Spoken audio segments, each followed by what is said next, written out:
Once in a while I get asked, why does a farm field work that's tiled? Why wouldn't that work in a residential backyard? So I'm going to explain that to you really quick. Compaction of soil is one thing.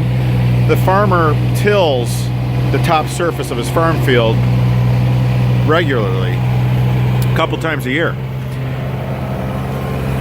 We don't do that to our yards with our landscape and our turf grass. The other thing is, farmer's not trying to grow his crop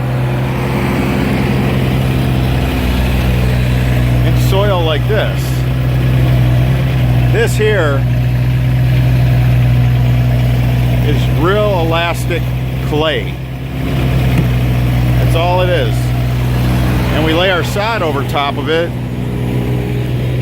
And it doesn't matter if you add a couple inches of topsoil to improve the turf, if you're a buff when it comes to having the greenest lawn on the block, you're still going to have that clay pan that the water cannot penetrate to get to a drain tile.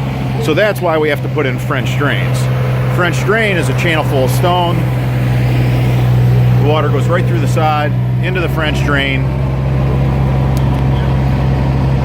For a French drain system installed in Macomb County, give us a call.